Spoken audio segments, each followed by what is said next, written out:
That has nothing to do with my prophet.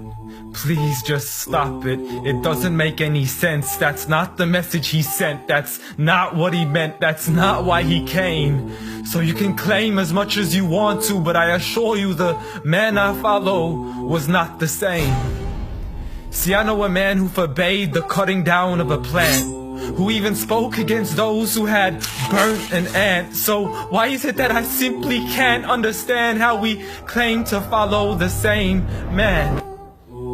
I mean, I know a man who forbade us from harming the innocent, saying he who does so would not only be prohibited from paradise, but he would not even smell its scent. So please tell me how what you're doing has anything to do with the message that he sent. This is the man who forbade us from even scaring cattle with a knife, saying you have no right to let the animal die twice. And when he was asked for advice, he'd reply, don't get angry, don't get angry, don't get angry, repeating it thrice.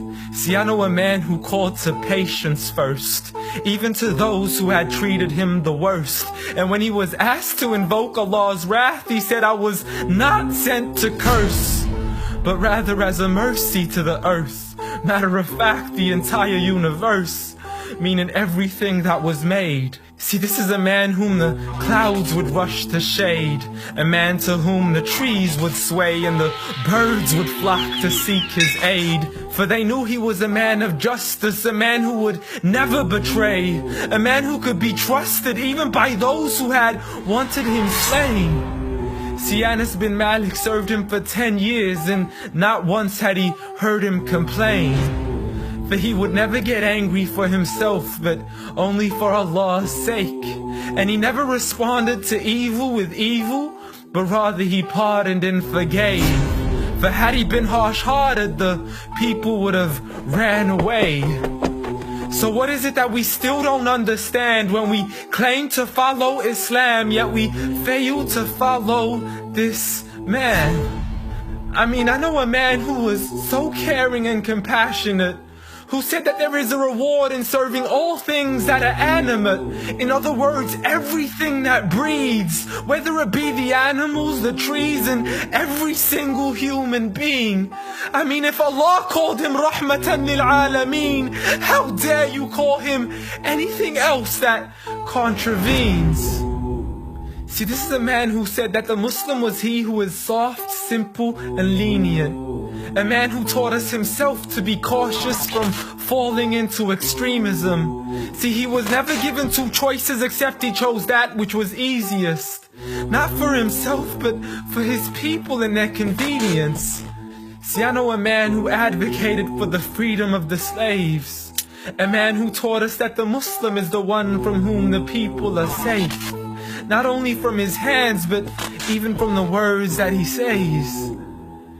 See, this is a man who would never mock, mimic, nor ridicule, nor would he ever publicly rebuke an individual. This is the man I follow, so forgive me if this sounds unusual.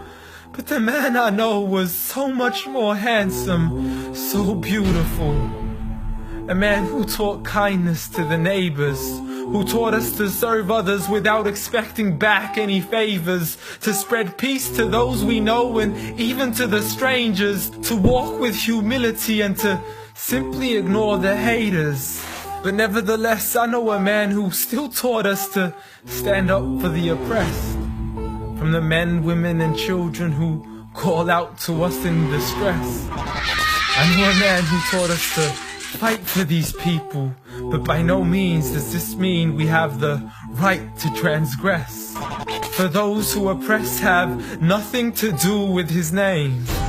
So you can say what you wish to say and continue to defame his name, but at the end of the day, I assure you, the man I follow was not the same. Muhammad sallallahu alayhi wa sallam.